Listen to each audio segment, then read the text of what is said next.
तो तब विष्णु भगवान को उसने पूछा, तो विष्णु भगवान ने उसको बताया कि आप नहाते टाइम जो है ना, जब नहाओगे स्नान करने के बाद तुमने उसी टाइम पानी पीना है, उसके बाद कोई पानी नहीं पीना। अशोक क्रूर राजा था एक। जब उसके बाद में उसको पता लगा, जब उसके बच्चा मर गया पेट में उसकी घरवाली के, वो कलिंग का युद्ध करके आया, तो फिर उसने उसे धर्म का ज्ञान दिया, जिसने बौद्ध धर्म का। तो काम वगैरह जिससे दिक्कत आ रही हो काम में 10 साल से 5 साल से किसी भी तरह की दिक्कत परेशानी हो, काम को मैं ठीक कर दूंगा। काम अगर हम ज्यादा देखने जाते हैं और हवन करने जाते हैं, काम देखने जाते हैं, काम धंधा चलने लगता है। एक बच्चों का काम करते हैं, किसी का बच्चा नहीं होता, बच्चा बार बार खराब हो जाता है, इस काम को करते हैं। बच्चा पक्का होगा, गारंटी से होगा। तो मेरा में काला जादू पर पाबंदी है सरकार की तरफ, राजा अशोक के टाइम से पाबंदी है। क्यों है कि उसको मारा गया था, राजा अशोक पर काला जादू चला गया था, उसी टाइम से पाबंदी इस पर लगी थी।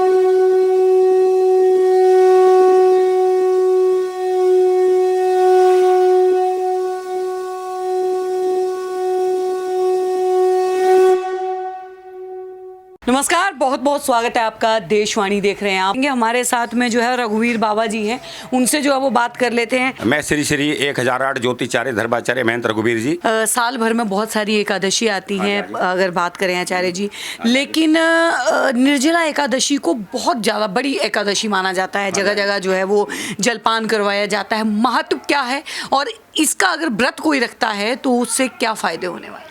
ये निर्जला एकादशी इसलिए रखी जाती है जी, इसके कई तरह के संबोधन है शास्त्रों में। और वैसे भी लोग बाग जो मानते हैं, एक तो कहते हैं भीम ने जो है वो खाना ज़्यादा खाते थे। अच्छा। भीम, और खाना खाने की वजह से उनको जो है वो व्रत नहीं रखा उन्होंने कभी। तो उन्हें फिर कहा कि भाई मेरा जो है कैसे मेरा मन लगे, कैसे क्या करूँ मेरा मन लगे, मान लो किस तरह। तो तब विष्णु भगवान को उसने पूछा, तो विष्णु भगवान ने उसको बताया कि आप नहाते टाइम जो है ना, जब नहाओगे स्नान करने के बाद तुमने उसी टाइम पानी पीना है, उसके बाद कोई पानी नहीं पीना। तो उसको निर्जला एकादशी बोला गया। वैसे इसको ये भी बोला गया, ये एक तरीके से ऐसे भी बोलते हैं इसके बारे में कि जैसे मान लो बरसात नहीं होती थी तो पानी पुनी पिलाने से बरसात आ जाती थी। मान लो लोगों ने क्या करा, उस वक्त पानी की बड़ी दिक्कतें थी 100 साल 200 साल पहले, 500 साल पहले। तो लोग क्या करते हैं, बड़े साहूकार लोग, जमींदार लोग, ये क्या करते हैं, पानी की वो लगा दिया करते थे, भाई आओ पानी पियो, पानी की समस्या दूर करो।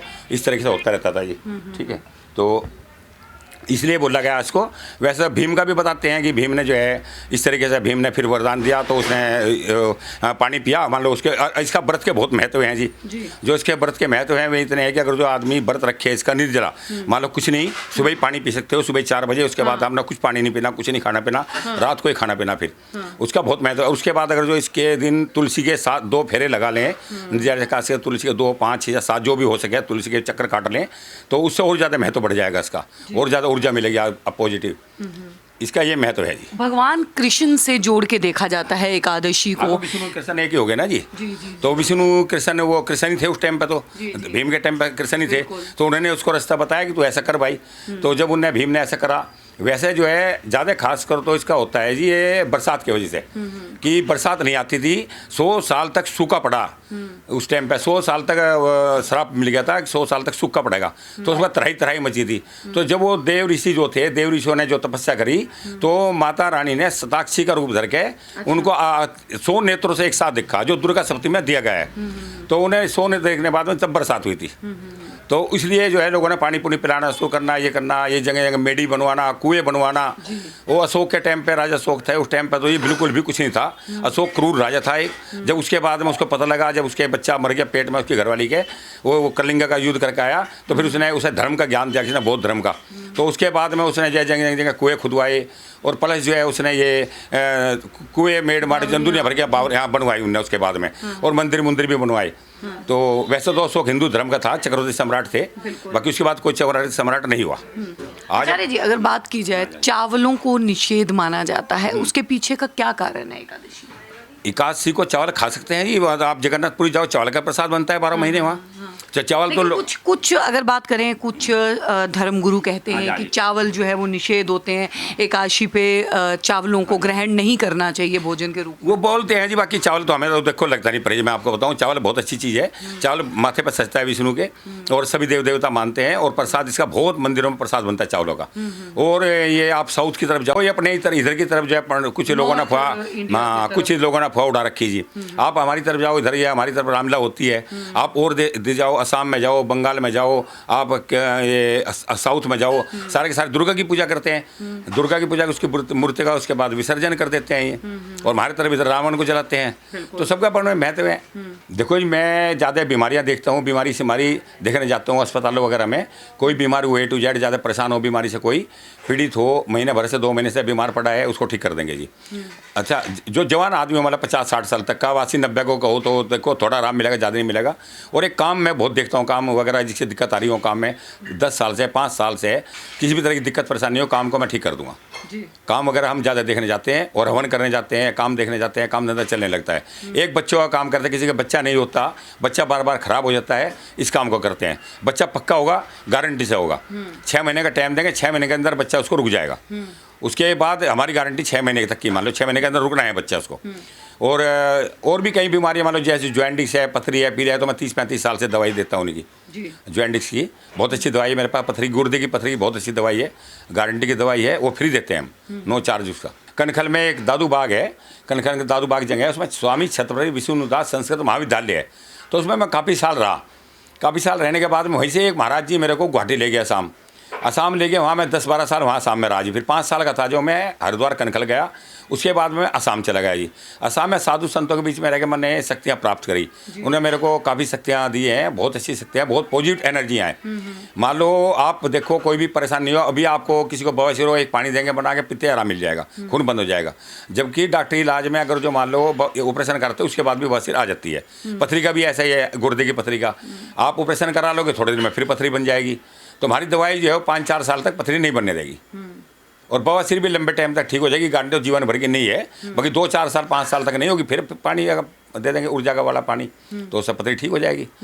बाकी ज़्यादा हम काम पे जोर देते हैं, काम धंधे ज़्यादा देखने आते हैं लोग। बाग 5-5 साल से परेशान है, वास्तु कराया, पूजा पाठ करा ली, हवन करा लिए, नग पहन लिए दुनिया भर के, सारी उंगलियों में नग भरो रखते हैं लोग बाग, फिर भी काम नहीं चलते उनके। तो ये काम हम ज़्यादा करते हैं। पंडित जी, काले जादू को जो है वो बोला जाता है, अगर घर की भी जो बात की जाए किसी के व्यापार की, तो बोलते हैं कि काले जादू से बांध दिया। काला जादू होता है? तो मेरा में काला जादू पर पाबंदी है सरकार की तरफ से, राजा अशोक के टाइम से पाबंदी है। क्यों है कि उसको मारा गया था, राजा अशोक पर काला जादू चला गया था, उसी टाइम से पाबंदी इस पर लग गई थी। तो आज भी काला जादू बोलना और लिखना विरुद्ध है। मान लो ये वो देश ने कानून बना दिया कि आपको काला जादू नहीं लिख सकते। जो घाटी में औरतें अगर जादू चलाया करते वो नहीं लिखती अब जादू कोई भी। और जो है कुछ मुसलमान लोग हैं, कुछ लिखते रहते हैं कि काला जादू फलाना है, ये अपने नंबर को बंद रखते हैं। मान लो जैसे किसी से पैसे ठग लेंगे तो वो नंबर बंद कर देगा वो, हाँ जो तो ना ऊपरी वसीकरण फलाना ढिमका ये लिखते हैं। हम ये चीज़ नहीं करते। हम तो ज़्यादा खासकर अपनी ऊर्जा को लोगों को ठीक करने में या काम धंधा ठीक करने में लगाते हैं। हम ये काला जादू पाला जादू को है काटने की हमारे पास विद्या है जी। जो काला जादू किसी पे कर रखा है उसको हम काटने की तो जानते हैं, बाकी काला जादू हम नहीं जानते। गंगा दशहरा पे आते हैं, गंगा दशहरे का महत्व क्या है और क्या करना चाहिए उस दिन जो है वो? गंगा दशहरा का ऐसा महत्व है जी। गंगा दशहरा माना गया है कि जो भगीरथी थे उनके जो पुत्र थे उनके सब मर गए थे। तो उनको किसी ने ये बताया कि भगीरथी को कि आप जो है इसकी विष्णु की तपस्या करो। तो विष्णु की तपस्या करोगे तो आपके बच्चे भी जिंदा हो जाएंगे और गंगा को धरती पर लाओ। गंगा धरती पर आने से जो जल पड़ेगा तो यो आपके बच्चे जिंदा हो जाएंगे। तो भगीरथी ने फिर काफ़ी लंबे समय तक विष्णु की तपस्या करी। वो युग अलग थे, सतयुग था। उसके बाद में गंगा धरती पे आने को उन्होंने बोल दिया कि गंगा धरती पे आ जाएगी विष्णु भगवान ने। तो इसको उठेगा कौन इसका वेग, जो इतने वेग से जमीन पर जाएगी तो जमीन पताल में धस जाएगी ये तो कैसे उठेगा। तो फिर उन्होंने कहा शंकर जी की तपस्या करो।